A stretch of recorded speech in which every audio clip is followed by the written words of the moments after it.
Terpuruk iya, kehilangan semuanya, kehilangan pekerjaan, kehilangan waktu sama anak, kehilangan apa segala macam. Kemarin kan kita jatuh ujian juga, tapi sekarang kita dinaikin, menurut aku ini juga ujian. Jadi sekarang tuh kalau misalnya kita kayak dapat rezeki, jadi kita kayak takut kalau misalnya kayak aku dapat tawaran bintang tamu gitu ya dari sebuah televisi, itu menurut aku kayak bukan job, bukan rezeki ya. Udah stop main-mainnya. Nakal-nakalnya udah selesai, udah 7 tahun gitu kan. Toh akhirnya kan sama Rea Utami juga. Ya.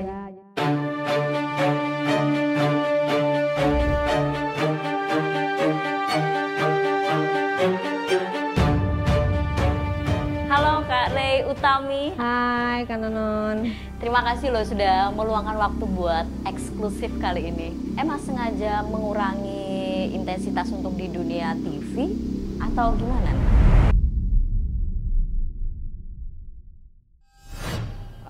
Karena memang dari dulu itu kan aku fokusnya kan ke YouTube sama platform digital media aku sendiri. Jadi ya TV itu ya memang kalau lagi ada ya memang aku kerjain. Tapi kalau sekarang karena kita sudah punya media sendiri yaitu Ray-Ban TV, jadi semuanya kita bikin program di situ gitu. Oh gitu, jadi Ya. maksudnya lebih produktif dengan konsepnya Media, sendiri, iya. medianya Iya, sendiri media kayak sendiri. gitu. Kita pengen tahu nih gitu, gimana seorang Rea Utami bisa merintis ini? Pasti kan nggak serta-merta muncul kemudian bikin program seperti itu kan gitu. Di flashback dong, jejak karirnya seorang Rea itu seperti apa?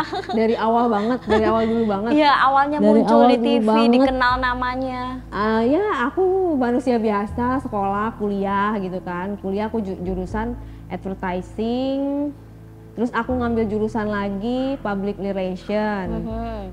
Teman-teman aku nawarin, ikutan casting nggak? Mau ikutan casting nggak? Kayak gitu kan.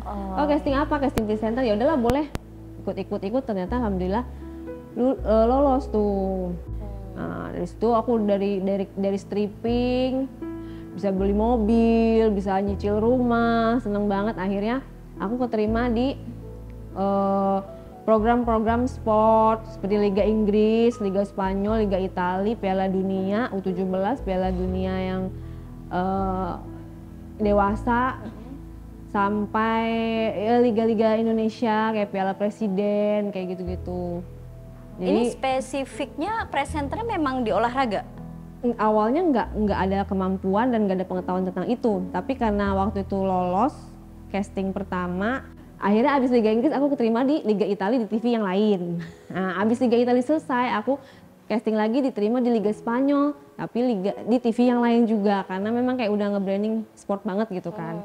Begitu aku sempet juga sih kayak seru ya jadi presenter infotainment gitu ya. Kayaknya gampang banget cuma baca prompter gitu kan. Pengen deh, tapi nggak pernah lolos. Nggak pernah lolos? Nggak pernah lolos. Kayaknya nggak ada hoki deh di presenter infotainment. Nah, tapi selang beberapa waktu berlalu ya, malah aku nggak ya namanya juga hidup ya. Malah aku yang jadi pemberitaan. Iya. Semua orang ngeberitain di infotainment. Padahal cita-citaku cuman pengen nyobain jadi presenter infotainment, tapi malah Jadi aku yang jadi bahan pemberitaan pembicaraan. ya? Gimana tuh rasanya Oh akhirnya? lebih apa ya? Lebih dari apapun ya, karena kan nggak pernah yang dibicarain orang-orang kayak gitu-gitu. Oh ternyata kayak gini ya, jadi viral tuh gitu kan. Ya proses hidup kemudian menjadi bahan di infotainment gitu. Kita tahu lah gitu, tanpa mengungkit yang lalu ada titik terendah seorang Rea Utami dengan suami juga tentunya gitu loh. Ketika momen melewati itu sampai hari ini bisa benar-benar kuat ada di sini gitu loh. Gimana sih Kak Rea memanage semua itu ya, emosi ya, segala macem? Ya jadi pada saat itu ya mungkin terpuruk iya, tapi pada saat udah bisa ngelewatin kayak proses itu kayaknya sebentar ya gitu. Maksudnya kayak aku udah bisa melewati semuanya dan kayak udah lolos gitu, udah lolos dan udah kayak jadi aku yang baru. Sekarang mau ngapain aja, kayak Allah tuh kayak ngeganti yang kemarin itu cuti gitu ya. Karena aku cuti, kehilangan semuanya, kehilangan pekerjaan, kehilangan waktu sama anak, kehilangan apa segala macam. yang menurut aku tuh aduh kayaknya udah deh nggak akan bisa lagi apa segala macam. Tapi setelah itu aku merasa kayak yang aku lalui kemarin tuh kayak cuma sebentar. Terus Allah kayak ganti semuanya tuh bertubi-tubi. Yang dibilang Allah Maha Baik tuh baik banget gitu loh, baik banget. Makanya aku bilang aku nggak pernah merasa nggak disayang gitu sama dia. Jadi aku ngerasa oh ternyata selama ini toh yang dimaksud. Ternyata ya Allah mau naikin derajat kita juga, mau membersihkan. Mungkin kemarin-kemarin kita ada lalai sholat apa segala macem, terus sama orang kurang bersedekah. Akhirnya sekarang dikasih nih, ini ujian juga buat aku. Kemarin kan kita jatuh ujian juga, tapi sekarang kita dinaikin, menurut aku ini juga ujian. Karena pada saat kita dikasih naik, nah lo akan kayak gimana nih? Kalau kata Allah tuh lo akan memberi ke sesama atau enggak gitu kan. Karena pada saat kita waktu itu dalam keadaan sulit, tidak ada orang yang membantu kita. Hanya 1-2 orang yang membantu kita. Nah aku janji, ya Allah hari ini kan aku lagi susah. Terus yang ngebantu aku dari sekian banyak orang hanya mungkin 1-2 orang. 2 orang itu udah paling banyak. Dan aku janji kalau aku ada di posisi mereka yang ngebantu, aku akan bantu terus orang setiap hari. Jangan sampai ada orang yang seperti aku. Waktu aku jatuh susah banget yang bantuin aku ini, cuma sedikit. Merasa jadi aku sendirian ketika itu ya? Ya pada saat itu yang ngebantuin hanya yang seperti aku bilang, hanya dihitung jari gitu. Ini merasa menjadi titik balik kehidupan seorang Rey nggak sih? Kayak dipecut lah sama Tuhan dengan hal kemarin, kemudian dibentuk menjadi Rey yang baru bersama suami tentunya dan keluarga. Iya, jadi sekarang tuh kalau misalnya kita kayak dapat rezeki, jadi kita kayak takut. Maksudnya ini Allah kasih apa lagi nih? Aku harus ngasih ke siang mana lagi gitu loh. Karena kan aku bilang ini kan titipan. Yang Allah kasih tuh titipan. Jadi nggak boleh aku milikin semuanya. Ketika mendapat rezeki menjadi takut, artinya menjadi pilih-pilih nggak sih untuk job itu kan bagian dari rezeki kan? Itu menjadi salah satu pertimbangan juga nggak? Nah kalau aku kayak misalnya job ya tergantung melihatnya. Kalau misalnya kayak aku dapat tawaran bintang tamu gitu ya dari sebuah televisi, itu menurut aku kayak bukan job, bukan rezeki ya, maksudnya itu adalah hal yang harus aku pertanggungjawabkan. Makanya kadang aku tidak semerta-merta menerima gitu aja. Ada trauma ketika bersentuhan dengan dunia infotainment, dunia TV yang Rey Utami public figure akan dikulik-kulik apapun gitu loh, baik oleh acara TV, apa netizen kalau dari media sosial. Ada trauma seperti kalau itu trauma sih enggak. Ya everybody make mistake. Semua orang tuh bikin salah. Yang nggak boleh tuh kamu bikin salah berulang-ulang, berkali-kali kamu lakukan. Kalau udah salah sekali ya berarti kamu jangan salah yang kedua kalinya dengan hal yang sama gitu kan, harus perbaikin gitu kan. Itu tuh menjadi contoh, maksudnya jangan kayak gini nanti kayak gini, jangan kayak gini nanti kayak gini gitu. Kak, ini lebih banyak lagi waktu sama anak. Tempo hari memang sempat kehilangan momen bersama mereka gitu loh. Ada momen bukan sedih ya, tapi lebih kepada haru, menikmati dekat lagi dengan mereka baik secara fisik maupun secara emosional. Gimana nih Kak? Ya kalaupun ada misalnya kita ada nggak syuting ya, ada di rumah ya pengennya sama anak aja bercanda-bercanda gitu, ketawa-ketawa, bener-bener yang kayak bonding gitu ya, bonding bener-bener.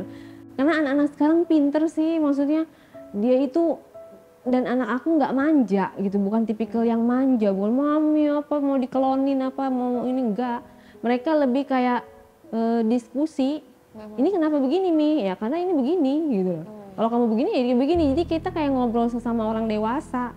Jadi aku memang mendidik anak itu untuk tidak kayak leyeh-leyeh, males-males, manja-manja gitu. Sempat merasa ada bersalah dan bagaimana menebus itu karena bersalah sama anak ya dalam artian? Semua itu adalah jalan hidup. Jadi kalau anak aku nanya, ya mami begini ya karena mami begini. Jadi kamu kalau udah ngeliat mami begini kamu jangan kayak mami, gitu loh. Jadi tidak ada rasa bersalah atau apapun, itu semua udah aku jalanin dan aku sudah lupa gitu loh. Maksudnya aku nggak apa ya, nggak berkutat di situ gitu loh. Walaupun orang masih ngebahas itu, aku malah udah lupa dan aku nggak marah gitu loh. Karena aku sudah posisi yang sudah merelakan, artinya aku sudah melepaskan. Jadi orang mau ngomong apapun, aku udah kayak amnesia aja, maksudnya udah kayak ikhlas lillahi ta'ala gitu loh. Aku tidak pernah komplain sama Allah yang memberi ujian itu aja, aku tidak pernah komplain gitu. Allah tuh kasih apa namanya masa-masa sulit itu aja aku tidak pernah komplain. Kenapa aku harus komplain orang menghujat apa segala macam? Seberapa besar peran seorang Pablo Benoa untuk seorang Ray Utami dalam hal karir, bisnis, apapun, atau sebagai istri dan ibu tentunya? Aduh, sedih.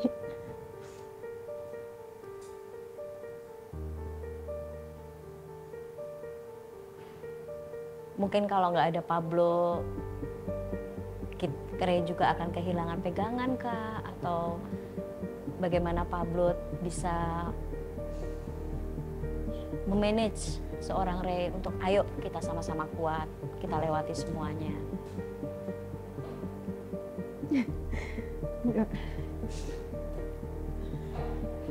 Aku gimana ya ngomongnya?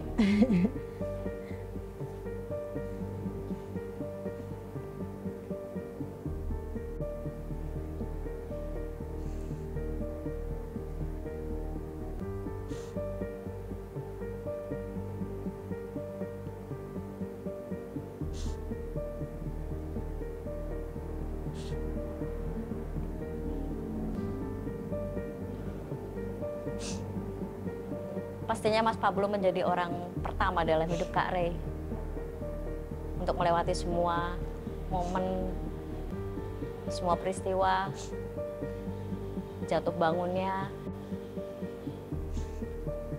Ada Mas Pablo selalu yang ada untuk Kak Ray. Aku bingung jawabnya.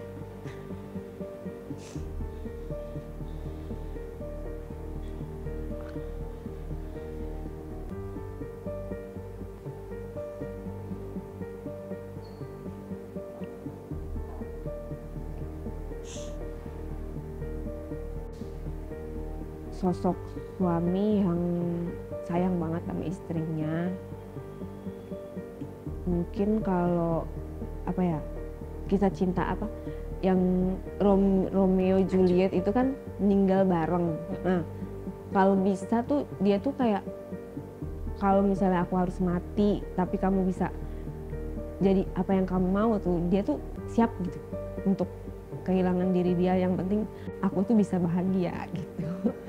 Gitulah pokoknya cara mengungkapkannya. Suka merasa ketakutan nggak sih Kak Ray kalau misalnya dalam titik-titik terendah atau sekarang aja ternyata bukan Pablo yang ada gitu, kebayang nggak sih seorang Ray Utami? Dia nggak mau aku lihat aku sampai nangis gitu, pasti dia akan ngelakuin sesuatu gitu kalau aku sampai diem. Kenapa diem? Dia pasti cari tahu dan dia pasti ngembaliin lagi senyum aku lagi gitu. Ya orang nggak tahu, maksudnya orang nggak banyak tahu itu, tapi itulah dia yang ibaratnya aku bukannya GR tapi iya dia nggak bisa hidup tanpa aku juga belum tentu bisa hidup tanpa dia gitu. Kak Ray merasa beruntung ya menjadi wanita